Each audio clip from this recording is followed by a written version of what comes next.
Leşimizin devamı hürmetlik vatandaş. Bugün çizlağı 2023 yıl 6. ayının 2. gün hepteki cüme.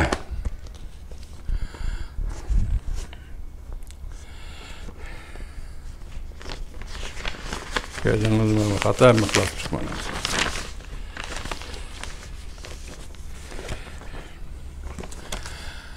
Mavzumunda hürmetlik vatandaş ötkende bu doğruda toxtalgan edik biz. Mesela Tayvan Amerika o'rtasidagi savdo kelishimi da bir cümle egizga elindi degan edik sizlarga vatandaş esinglarda bor.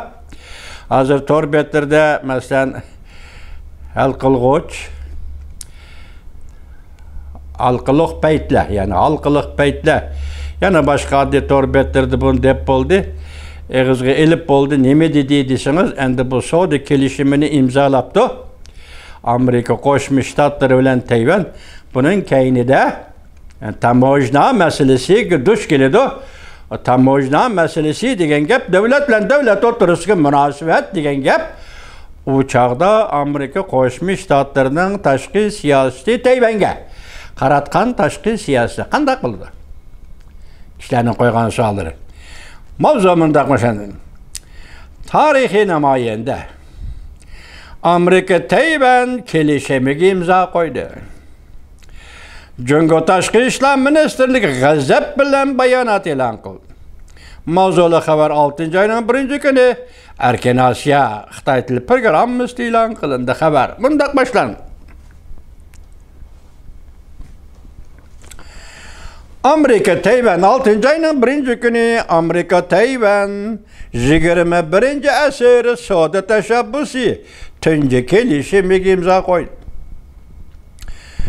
Amerikaning Tayvan turishliq vakolatxona boshlig'i Ingrid Larson bilan Tayvanning Amerika turishliq vakolatxonasining boshlig'i Su Meichin kelishimga imzo qo'ydi. Amerika savdo va kelishxonasining oldin ma'lumotiga asoslanganda Amerika savdo va kelishxonasining Osiyo ishlariga mas'ul muavin vakili Sara Bianchi imzo qo'yish murosimiga qatnashdi. Tayvan Ma'muriy palata a'zosi Deng Jung imzo qo'yish murosimiga qatnashdi. Deng Jung mundaq dedi palata boshlig'i, palata a'zosi Tayvan. Amerika Tayvan imzolagan savdo kelishimi 1979-yildan beriki ikki taraf o'rtasida ko'lami zo'r va atrofli imzolangan savdo kelishimidir. Bu yerdagi vaqt cheki 1979 yil Amerika Qo'shma Shtatlari bilan Junxo Xalq Jamhuriyati diplomatik munosabat o'rnatgan. Shu atrofli vaqtlarda masalan Amerika Qo'shma Shtatlari bilan Tayvan Kuomintang, ya'ni Kuomintang hukumati diplomatik munosabatni uzib tashlagan yillar vatandosh. Tayvan savdo munosabati tarixiy bir bosqich xarakterlik natijadir. Namoyanda ham shundaqla bu savdo kelishimining imzolanishi bosqich xarakterlik natijadir. Amerika Tayvan savdo munosabat tarixidagi bir namoyanda bo'lib hisoblanadi dedi Jung. Tayvan palata a'zosi. Endi Amerika savdo va kelishxonasining bayonotchisi bir parcha bayonotida bunday ko'rsatdi. Biz Tayvanlik sheriklarimizga rahmat aytamiz. Bizning bu muhim namoyandaga yetishimizga yordam qildi. Yaktagini aytsak, endi ma'qul degan gap qo'y vatandosh. Yordam qildi. Bu to'g'rida undan Jungoning bayonotchisi Mavning bayonot e'lon qilib nima dedi? Amerika Tayvan mustaqilchilariga xato signal tarqatdi. Qat'iy qarshi turamiz dedi.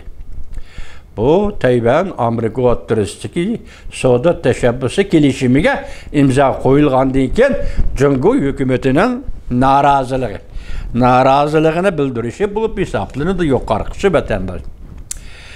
Endilikda yana bir xabar.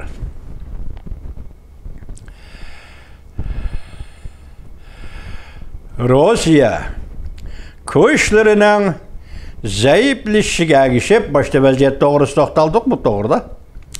Amerika Jungo O'rta Osiyodagi ta'sirini kengaytirishga urinmoqda. Yangi xabar. Mavzuli xabar 6-oyning 2-kuni Amerika ovoz yangi Xitoy tili programmasi e'lon qilindi. Xabar bundoq boshlandi. Washington Jungo va Amerika dal hozir yangi bir muhim nuqtaning eg'irligini O'rta Osiyo diplomatiyasi ustiga qo'ydi. Navbatda Moskvaning bu rayondagi uzundan beri yetakchilik o'rni Rossiyaning Ukrainaga tajovuz qilishi tufayli va shuning uchun yetti davlat guruhining Rossiyani embargo qilishi tufayli ajizlab ketdi. Jungo o'tgan oyda o'tkazilgan O'rta Osiyo Jungo davlat boshliqlari yig'inida $40 milliard mablag' ajratib, Qozog'iston, O'zbekiston, Qirg'iziston, Tojikiston va Turkmaniston bilan savdo va bexatarlik kelishimiga imzo qo'ydi. Savdo va bexatarlik masalasi keladi, savdo qilamiz, lekin bizning maqsadimiz demakki Jungo O'rta Osiyo bexatar turishi lozim. Yoki hech aytganda bu yerda bir ish bor. Aldığımızda bir iş var, şuna O'rta Osiyo bexatar turishi lozim demoqchi bo'ldi deymiz vatandosh.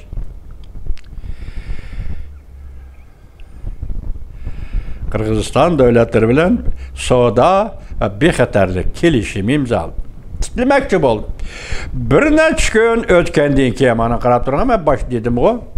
Amerika Washingtonda yillik Kaspiy dengizidan olqish Monbiri yig'ini chaqirib, bu yig'inga qatnashgan O'rta Osiyo, Kavkaziya, Turkiya qatorliq davlatlar bilan uchrashuv olib bordi. Mana shu xabarni men ko'rmabdiman, sizlarga yetkazmabdiman. Bu qachon ekan desangiz, 5-oyning 25-kundagi gapga vatandosh. O'tgan haftaning juma kuni mana bugun bir hafta bo'libdi bu xabarga. Men bundaq bexasta odam emas edim, sababini o'zim bilaman. Aksaray Davlat Bexatarligi Komiteti Rossiya va O'rta Osiyo ishlari yuqori darajalik mas'uli Nikolas Berliner munbarda mundaq ko'rsatdi, so'zga chiqib mundaq ko'rsatdi. Amerika yanala 1991-yil Sovet Sovetlardan bo'linib chiqib, O'rta Osiyoda bosh ko'targan mustaqil davlatlarning egilik, huquq, zimin butunligini davomli qo'llaydi.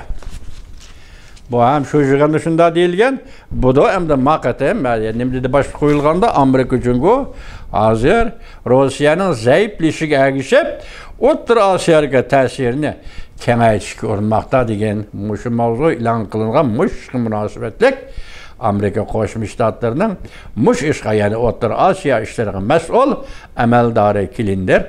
Nima deydi? Biz bu davlatlarning mustaqilligi, egilik huquqi, bexatarligiga kafolat qilamiz va ularni qo'llaymiz. Mana bugun kelishinglar, hurmatli vatandosh.